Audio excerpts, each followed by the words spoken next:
Hi friends, मैं Bablu sir, आपका अपना चैनल पैराडॉक्स बीएससी में बहुत बहुत स्वागत है बच्चों। तो आज मैं सेंटफ एग्जाम से रिलेटेड लॉन्ग टाइप प्रश्न या शॉर्ट टाइप प्रश्न कराएंगे। यानी आपने ऑब्जेक्टिव का सॉल्यूशन देख चुके हैं सोशल साइंस में और हम सब्जेक्टिव लेकर आए हैं। तो इसमें देखेंगे लॉन्ग टाइप में कैसे आंसर लिखेंगे और शॉर्ट टाइप में कैसे आंसर लिखेंगे। तो चलिए देखते हैं समय न गंवाते हुए कि पहला क्वेश्चन है क्या।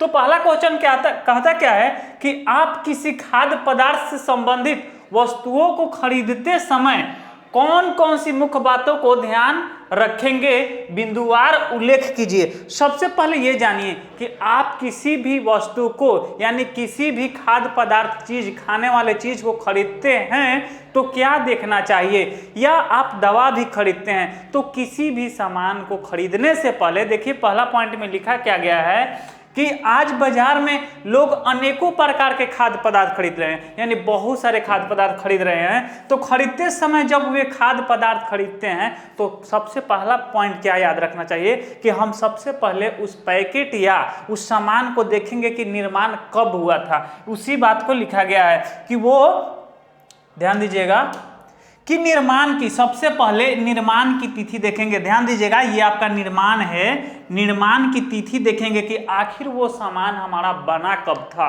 फिर देखेंगे क्या कि उसका वजन क्या है, यानी वजन या परिमाण उसका क्या है। फिर देखेंगे क्या कि उसका मूल्य क्या है, यानी सारे चीज को देखेंगे। फिर देखेंगे कि उसका निर्देश, जैसे सावधानियां दिया रहता है। कभी कभी देखेंगे कि आप दवाई या किसी भी चीज को लेते हैं तो कहता है कि इतने डिग्री टेम्परेचर पे रखा जाता है, इतने डिग्री टेम्परेचर में। उसी तरह उसको सावधानियां भी देखना चाहिए कि ताकि बहुत सारे मतलब होता क्या है कि दवा पे आपको वो सावधानियां दिया रहता है। अगर वो सावधानियां नहीं देखते हैं तो अगर मान लीजिए बच्चा यानी एक 18 साल की एज के बाद, यानी एक सियाने और बच्चे में दवा की फर्क होती है, तो वो अगर बच्चा खा लेते हैं, इसीलिए सावधानियां बरतनी चाहिए। फिर देखें कि क्या कि आप देखें क्या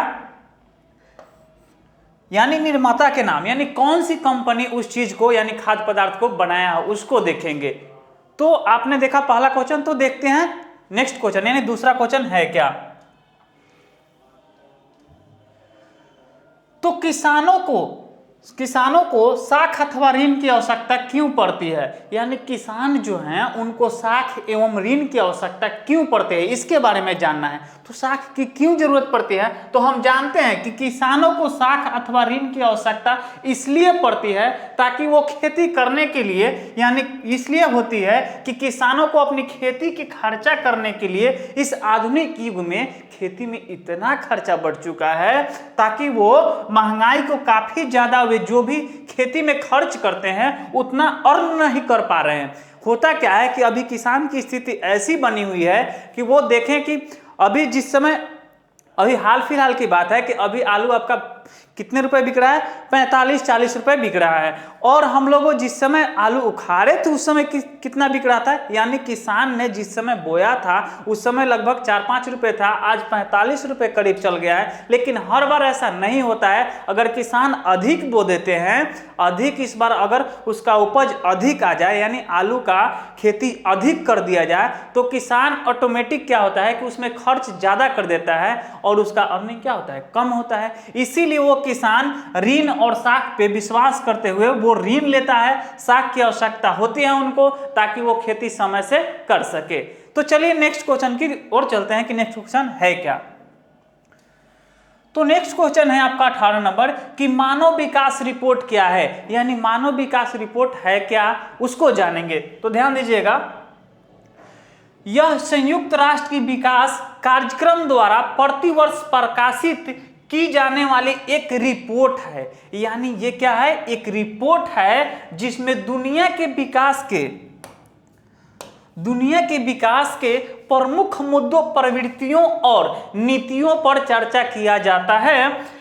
इस रिपोर्ट के अंतर्गत 189 देशों और क्षेत्रों का अध्ययन शामिल है। इसके अनुसार ध्यान दीजिएगा, इसके अनुसार कार्य एक मौलिक कारक है जो मानव क्षमता को क्या करता है, बढ़ाता है। यानी इसमें 189 देशों का क्या है, अध्ययन किया गया है, उसके मौलिक कारक का भी। तो ये देखिए आपने क्वेश्चन। फिर देखते हैं नेक्स्ट क्वेश्चन है क्या। 19 नंबर क्वेश्चन को देखिएगा। 19 नंबर क्वेश्चन क्या कहता है कि बिहार पिछड़ेपन को दूर करने के उपायों का वर्णन करें। यहां क्या है, उपायों का वर्णन करें। तो सबसे पहले हम देखेंगे कि क्या है। तो बिहार में पिछड़ेपन के निम्नलिखित कारण है। तो निम्नलिखित कारण है क्या, वो जानेंगे। तो ध्यान दीजिएगा, पहला कारण क्या है कि जनसंख्या में वृद्धि, यानी बिहार में देश के अन्य राज्यों की अपेक्षा जनसंख्या अधिक है, और जनसंख्या वृद्धि को अगर न रोका जाए तो और पिछड़ेपन का क्या हो जाएगा, कारण बन जाएगा। क्योंकि एक ही घर में अगर एक व्यक्ति को 2, 3, 4 बच्चे हैं तो क्या इस समय इतनी स्थिति बनी हुई है कि काफी ज्यादा गरीबी हुई है। अगर इस जनसंख्या पर नियंत्रण न किया जाए तो बिहार और अधिक पीछे चला जाएगा, और पिछड़ेपन का महत्वपूर्ण सबसे बड़ा कारण यही है। अगर किसी भी व्यक्ति को कहा क्या जाता है कि हम 2 और हमारे 2, इस पे चलते हैं तो मिनिमम मान लीजिए, लेकिन अगर एक व्यक्ति को खर्च देखते हैं इस आधुनिक युग में कितना खर्च पड़ रहा है, इसलिए जनसंख्या पे क्या करना चाहिए कि जनसंख्या को नियंत्रित रखना चाहिए ताकि हमारा बिहार डेवलप करे।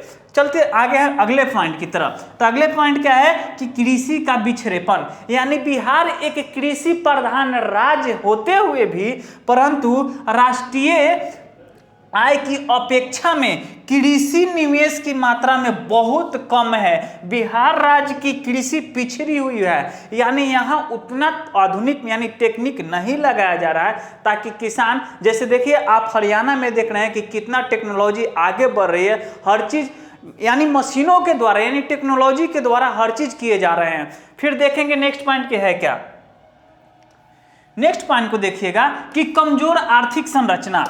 कमजोर आर्थिक संरचना को समझिएगा कि बैंक एवं अन्य वित्तीय संस्थाएं आर्थिक संरचना के प्रमुख अंग हैं। यहां ध्यान दीजिएगा, प्रमुख अंग हैं। इनके अभाव में कृषि उद्योग एवं व्यवसाय किसी भी क्षेत्र का विकास संभव नहीं है। अगर आर्थिक संरचना यानी कमजोर आर्थिक संरचना हो जाए तो इसका क्या होगा, संभव विकास नहीं है। इसीलिए तो आपने ये देखा बिहार पिछड़ेपन के कारण है। फिर चलते हैं नेक्स्ट क्वेश्चन की तरफ। नेक्स्ट क्वेश्चन को देखिएगा। नेक्स्ट क्वेश्चन कहता क्या है कि मुद्रा से होने वाले क्या महत्वपूर्ण लाभ है। तो ध्यान दीजिएगा, मुद्रा से होने वाले निम्नलिखित लाभ है, यानी मुद्रा से होने वाले महत्वपूर्ण लाभ क्या है, निम्नलिखित है। यानी मुद्रा से निम्नलिखित लाभ है। जैसे ध्यान दीजिएगा, उपभोक्ताओं को लाभ यानी मुद्रा के रूप में आय प्राप्त होने पर कोई भी व्यक्ति अपनी इच्छा अनुसार सुविधा उसे खर्च कर सकता है। यह उपभोक्ताओं के अपनी सीमित आय से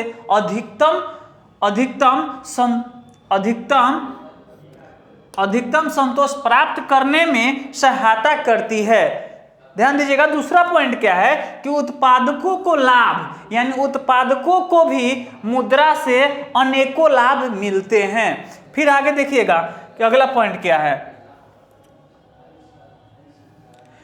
कि विनिमय के क्षेत्र में लाभ, यानी विनिमय के क्षेत्र में लाभ। तो मुद्रा के ध्यान दीजिएगा,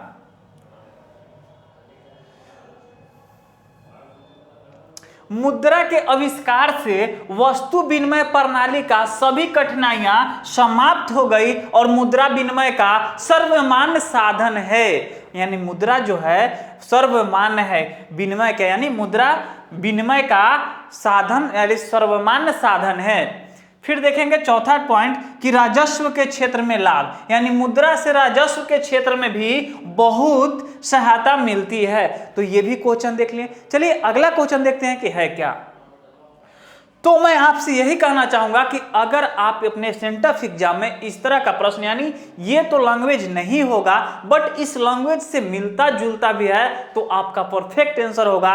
कोई जरूरी नहीं कि मैं जो लैंग्वेज डाला हूं वही आप लैंग्वेज डालेंगे। फिर भी मैं प्रयास कर रहा हूं कि बट अगर इस लाइन पे आते हैं, अगर इस तरह आप आंसर लिखते हैं, कुछ ना कुछ मिलता जुलता पॉइंट है तो आपका परफेक्ट होगा। एक बार जरूर मिलाइएगा ताकि आप क्या लिखे और हमने आपको क्या आंसर दिया। चलिए अगले तरफ चलते हैं, अगले प्रश्न की तरफ कि है क्या, यानी आपका वो इकोनॉमिक्स समाप्त हुआ और भूगोल की तरफ चले, यानी भूगोल। देखिए भूगोल यानी जियोग्राफी। जियोग्राफी में लघु उत्तरीय प्रश्न, क्यों उत्तरीय, ध्यान दीजिएगा, क्यों उत्तरी बिहार की अपेक्षा दक्षिणी बिहार में सड़कों का विकास अधिक हुआ है।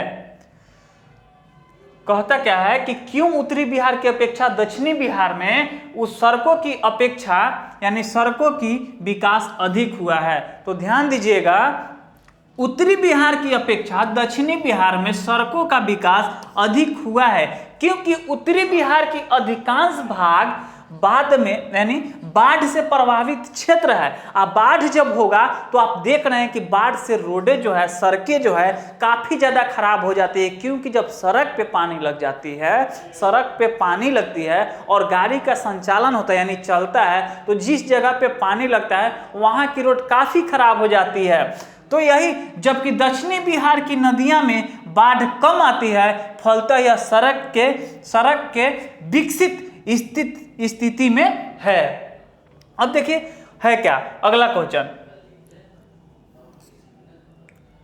अगला क्वेश्चन क्या कहता है कि बिहार में वनों के अभाव के 4 कारणों का यानी 4 कारणों का उल्लेख करें। तो बिहार में वनों के अभाव के 4 कारण निम्नलिखित हैं। ध्यान दीजिए, पहला कारण क्या है उसको ध्यान दीजिएगा कि बिहार विभाजन के बाद अधिकतर क्षेत्र झारखंड में चला गया, यानी बिहार जो है बिहार विभाजन के बाद अधिकतर क्षेत्र क्या हुआ, झारखंड में चला गया, समझे। तो झारखंड की तरफ काफी ज्यादा क्या है आपको पतझड़ मिलेंगे। अब हुआ क्या कि बिहार में, दूसरा पॉइंट को देखिएगा कि बिहार में गंगा की उत्तरी मैदान काफी उपजाऊ है, अतः यहाँ के लोग वन लगाने की अपेक्षा कृषि करना सर्वोत्तम मानते हैं। ध्यान दीजिए, बिहार के गंगा क्षेत्र, यहाँ हम लोगों की तरफ यानी झारखंड में काफी ज्यादा पहाड़ी क्षेत्र है, वहाँ क्या है कि पहाड़ी क्षेत्र में काफी ज्यादा वन तो है ही, बट वहाँ क्या खेती करना संभव नहीं है, क्योंकि वहाँ पहाड़ी क्षेत्र है और हम लोगों की तरफ बहुत ही अच्छा और मिट्टी उपजाऊ है, इसलिए यहाँ ज्यादा लोग पौधे न लगाकर यानी वन न लगाकर क्या करते हैं तो कृषि का उत्पादन करते हैं, यानी कृषि यानी किसान लोग खेती करते हैं। अब देखिए है क्या, वनों की अंधाधुंध कटाई के कारण यहाँ वनों का अभाव है। ध्यान दीजिए, यहाँ लोग काफी ज्यादा वनों की कटाई पे लगे हुए हैं, ताकि पुराने जब हम लोग बच्चे थे उस समय काफी ज्यादा इधर भी आपका क्या था, वन था, बट अब इधर धीरे धीरे क्या हो रहा है कि लोग वन लगा नहीं रहे हैं, बट वो क्या कर रहे हैं, कटवा रहे हैं, यानी वन लगाने के जगह कटवा रहे हैं। फिर देखिए, बिहार में वनों के महत्व से संबंधित जागरूकता नहीं, यानी वन को हमेशा लगाएं, ताकि वातावरण आपका, अगर वातावरण में वन से क्या जानते हैं, वातावरण में अगर वन लगाते हैं तो आपका वातावरण शुद्ध होगा, इसलिए वन लगाना चाहिए। बट यहाँ वन लगाने के बजाय क्या किया जा रहा है तो कटवाया जा रहा है। चलिए फिर आगे बढ़ते हैं कि नेक्स्ट क्वेश्चन है क्या, सार्वजनिक क्षेत्र एवं निजी उद्योग में अंतर स्पष्ट करें। तो होता क्या है कि सार्वजनिक क्षेत्र और निजी क्षेत्र में अंतर क्या करना है, स्पष्ट करना है। तो ध्यान दीजिए, सार्वजनिक क्षेत्र, इसमें भारी तथा आधारभूत उद्योग सम्मिलित है, इनका संचालन सरकार स्वयं करती है। दुर्गापुर, भिलाई, राउरकेला लोहा इस्पात केंद्र सार्वजनिक उद्योग के उदाहरण हैं। चलिए आगे बढ़ते हैं। अब निजी उद्योग को देखिएगा, निजी उद्योग है क्या, तो निजी उद्योग, इसमें व्यक्ति या समूह कम पूंजी लागत से छोटे कुटीर उद्योग इसकी क्षेत्र में भी आते हैं, यानी इसमें कम पूंजी वाले भी यानी क्या करते हैं, एक छोटा कुटीर उद्योग चलाते हैं, यानी उसमें क्या आते हैं, वो निजी उद्योग में आते हैं। चलिए आगे बात करते हैं दूसरा क्वेश्चन की तरफ, यानी नेक्स्ट क्वेश्चन है क्या, तो नेक्स्ट क्वेश्चन है भारत की प्रमुख खाद्य एवं व्यावसायिक फसलों के नाम लिखें। यानी भारत के भारत के प्रमुख खाद्य एवं व्यावसायिक फसलों के नाम लिखें। तो देखिए, भारत की प्रमुख खाद्य फसलें गेहूं, चावल, मक्का, व्यावसायिक फसल जूट, कपास क्या है, इसका व्यावसायिक फसल है। तो हमारे देख रहे हैं क्या कि हमारे यहाँ धान, गेहूं, मक्का तथा फसल यानी जूट, कपास, ये सारी चीजें क्या हो जाती है, उपजाई जाती है। फिर नेक्स्ट क्वेश्चन को देखिएगा कि पारंपरिक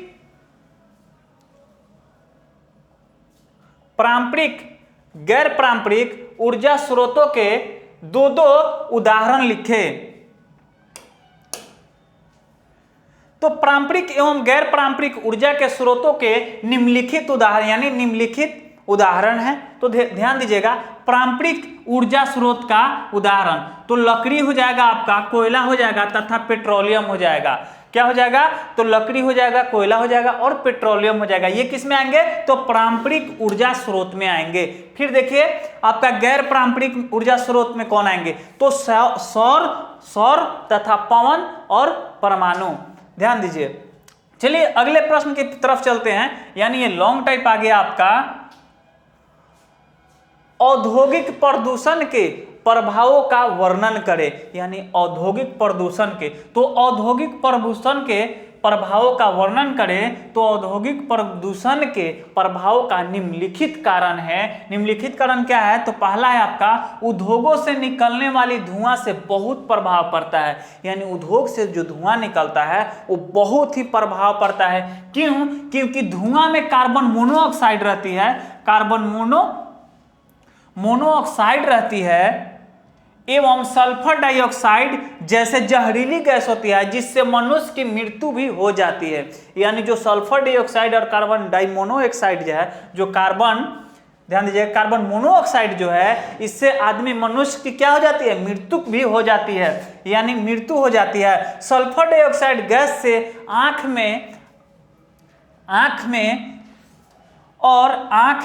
में दमा, फिर आंख में भी और दमा भी और खांसी भी, सिर दर्द भी और चक्कर भी, यानी सारे चीज आना, यानी आपको आने लगता है इत्यादि, यानी ये सारी चीज क्या हो जाती है। अब देखिए हुआ क्या, उद्योगों से निकलने वाला गंदा जल हैजा, पेचिश, पीलिया एवं टाइफाइड रोग का कारण है, जबकि ध्वनि प्रदूषण से चिड़चिड़ापन, बहरापन, अनिद्रा कहने का मतलब कि नींद न आना यानी अनिद्रा, फिर आपको इत्यादि में वृद्धि होती है। इसके अतिरिक्त वायु प्रदूषण से अन्य जीव जंतुओं तथा पेड़ पौधों एवं वायुमंडलियों को भी हानि पहुंचता है। यानी आपने देखे हैं कि बहुत सारे गैस यानी कार्बन मोनोऑक्साइड एवं सल्फर डाइऑक्साइड, ये सारी चीजें आपको कल कारखाने से निकलते हैं, यानी उद्योगों कारखाने से निकलते हैं और ये काफी ज्यादा हानिकारक है। तो आपने ये प्रश्न को देखा। फिर आगे चलते हैं कि अगला प्रश्न है क्या। तो देखिएगा अगला प्रश्न है क्या कि निम्न उत्पादकता के मुख्य कारणों का वर्णन करें। तो निम्न उत्पादकता यानी निम्न उत्पादकता के मुख्य कारण निम्नलिखित हो सकते हैं। यानी जो हम कारण दिखा रहे हैं आप देखिए कि वो कौन कौन से कारण हैं। तो स्वतंत्रता के पश्चात कृषि को देश की आत्मा के रूप में स्वीकार करते हुए अनेक कार्यक्रमों एवं नीतियों का संचालन किया गया, किंतु सकारात्मक परिवर्तनों की बजाय कृषि नकारात्मक कारणों किसानों द्वारा आत्महत्या का रास्ता अपनाया। कृषि माफ हेतु प्रदर्शन के कारण ही चर्चा में रहती है। अब देखिए फिर आपका अगला पॉइंट है कि मानवीय कारक, इसके अंतर्गत सामाजिक प्रथाओं और रीति रिवाजों को शामिल किया जाता है और भारतीय किसानों का भाग्यवादी दृष्टिकोण और नई दृष्टि यानी नई कृषि तकनीक को अनिश्चितता से उनका क्या निवेश व्यर्थ हो जाती है। खेती पर जनसंख्या का बढ़ता बोझ भी निम्न उत्पादकता का महत्वपूर्ण कारण है।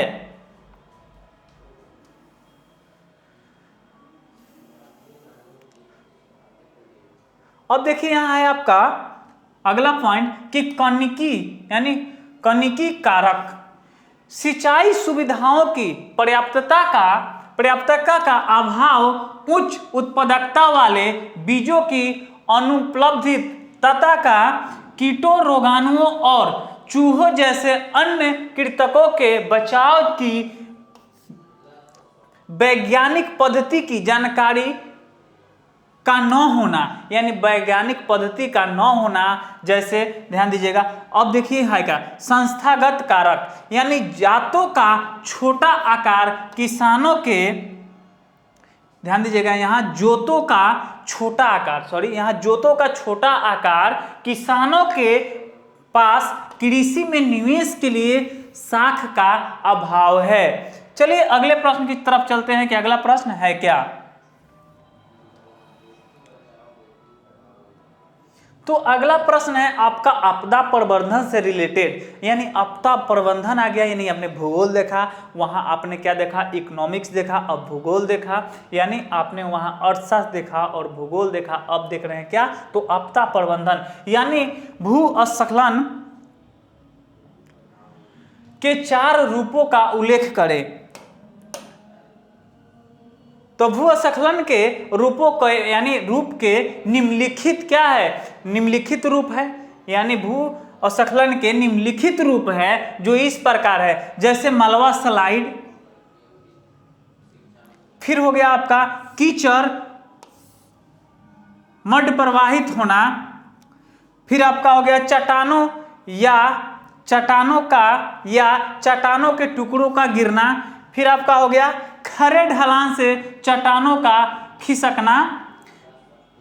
ये आपका क्या हो गया, 4 क्या हो गए, ये भूस्खलन के रूप के क्या हो गए, ये आपका उल्लेख मिला, यानी यही 4 कारण है। अगर इसमें ध्यान दीजिएगा, ये कह रहा है उल्लेख करने के लिए, यानी 4 पॉइंट को मैंने दिखा दिया, 4 रूप को कहा, बट अगर ये आपका क्या होता, अगर ये लॉन्ग में होता तो इस हर पॉइंट को क्या किया जाता, विस्तार किया जाता। तो हमेशा ध्यान रखिए कि ये 2 नंबर के प्रश्न है और 2 नंबर में इतना ज्यादा नहीं लिखा जाता है, क्योंकि अगर ये पॉइंट दे देते हैं इतना भी तो बहुत ही बेस्ट होगा, क्योंकि अगर इसका उल्लेख करते हैं तो बहुत ज्यादा जाना होगा, इसलिए ये प्रश्न का ऐसा ही आंसर लिखिएगा ताकि आपका बेस्ट हो।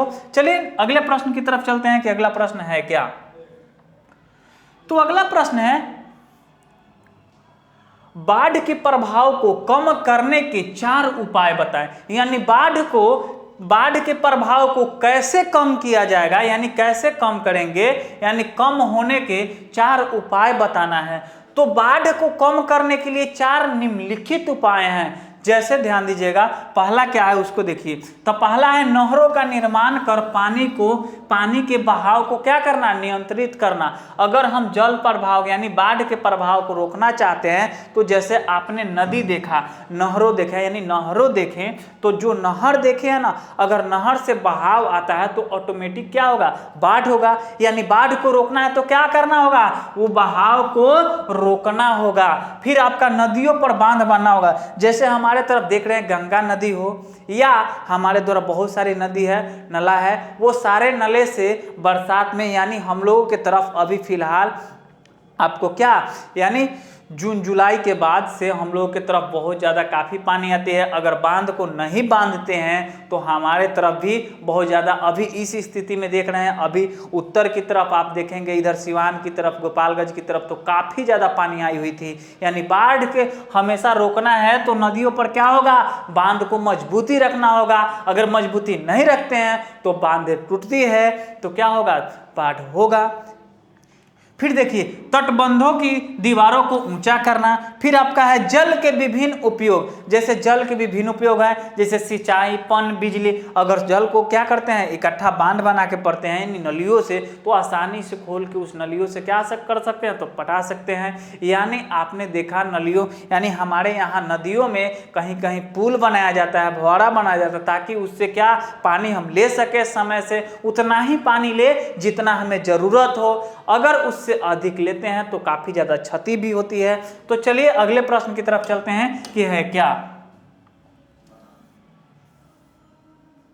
अगला प्रश्न है कि सुखाड़ से बचाव के 4 उपायों का उल्लेख करें। तो सुखाड़ से, यानी सुखाड़ से बचाव के 4 उपायों को क्या करना है, उल्लेख करना है। तो देखते हैं क्या कि पहला, यानी सुखाड़ से बचाव के निम्नलिखित उपाय हैं। तो आखिर कैसे हम क्या करेंगे, यानी बचेंगे सुखाड़ से। सुखाड़ से कैसे बचेंगे, तो वर्षा जल को संग्रह करेंगे। वर्षा जल को संग्रह कैसे करेंगे, तो हमारे द्वारा, जैसे देखिए आपको चेन्नई की तरफ वर्षा जल को छत पे ऐसे बनाया गया है कि नीचे वो जल को संरक्षित करते हैं और सिंचाई के लिए वहां से यूज करते हैं। तो वर्षा जल को क्या करना चाहिए, हम लोगों को संग्रह करना चाहिए। फिर आपका हो गया सुखाड़ग्रस्त वाले क्षेत्र में नदी, तालाब, कुआं और नहरों का विकास करना चाहिए, विकास करना चाहिए। फिर हो गया नदियों को आपस में जोड़ना चाहिए। देखिए छोटे छोटे नदी, अगर नदी की एक लाइन मिला हुआ हो, जैसे हम लोग देखते हैं अपने तरफ कि अगर गंगा, यानी बहुत सारी नदियां गई हैं, अगर गंगा से अटैच हो, यानी बहुत ज़्यादा, कहने का मतलब देख, अगर एक बाल्टी, ध्यान दीजिए, अगर समुद्र से 1 गिलास पानी काटते हैं तो क्या होगा, वो कम नहीं होगा। लेकिन अगर आप बाल्टी से एक पानी काटते हैं, 1 गिलास पानी काटते हैं, तो आपको बाल्टी में पता चल जाता है। इसलिए अगर नदी को आपस में जोड़े रहते हैं तो काफ़ी ज़्यादा पानी नहीं सूखेगी, आपका संचित रहेगा, और इसी तरह आपको संचित करना होगा। फिर भूमिगत जल का संग्रह, यानी जो भी भूमिगत जल है उसको संग्रहित करना चाहिए, ताकि हम यानी सुखाड़ से क्या हो सके, बच सके। चलिए आगे बढ़ते हैं कि अगला प्रश्न है क्या। तो अगला प्रश्न को ध्यान दीजिएगा, देखिएगा, कहता क्या है कि आपदा प्रबंध क्यों आवश्यक है, यानी आपदा प्रबंधन क्यों आवश्यक है। तो आपदा कोई भी हो उसका प्रबंध आवश्यक, यानी आवश्यक है। आपदा से न केवल विकास कार्य अवरुद्ध होते हैं, वरन विकास कार्यों में कई व्यवधान भी उत्पन्न हो जाते हैं, यानी होते हैं। आपदाओं को रोकने के, उनकी तीव्रता को कम करने तथा घटित हो जाने के उपरांत उनसे जोड़ने वाली क्षति, यानी होने वाली क्षति को यथासंभव कम करने के लिए आपदा प्रबंधन की आवश्यकता होती है। यानी जो क्षति होती है उसे कम करने के लिए हमें किसकी आवश्यकता होती है, तो आपदा प्रबंधन की आवश्यकता होती है। तो इसलिए यह सारे चीजों को देखेंगे कि क्या आपने ऐसे लिखा था कि नहीं। फिर देखते हैं कि नेक्स्ट क्वेश्चन है क्या, यानी आपने देखा क्या कि आपका अर्थशास्त्र, भूगोल और फिर आपदा प्रबंधन से जो भी प्रश्न थे वो सारे का सॉल्यूशन करवा चुके हैं। आपने कैसा तैयारी किया सेंटअप एग्जाम में। अगर आप फाइनल, यानी जो आपका एनुअल एग्जाम होने वाला है उसका बेहतर तैयारी करने के लिए आप पैराडॉक्स बीएससीबी से जुड़े, ये नहीं आप कहीं जुड़े, बस बेस्ट कीजिए ताकि आपका बेस्ट होगा। ये मैट्रिक जो है, आपका मैट्रिकुलेशन जो है आपका बेस है। अगर यहाँ आपका रिजल्ट बेस्ट होता है, आप रिजल्ट के साथ साथ आपको ज्ञान भी भरपूर मात्रा में होनी चाहिए, ताकि आप जो सोचे हैं, मान लीजिए आपका अगर रिजल्ट बेस्ट नहीं होता है तो आप कहीं कॉलेज में दाखिला लेना चाहते हैं बढ़िया कॉलेज में, तो वो नहीं मिलेगा। इसलिए जो आपकी तैयारी थी उसको देखिए, शेयर कीजिए, अपने सारे अनुभवों को देखिए कि हमने क्या किया। और इसी के साथ धन्यवाद।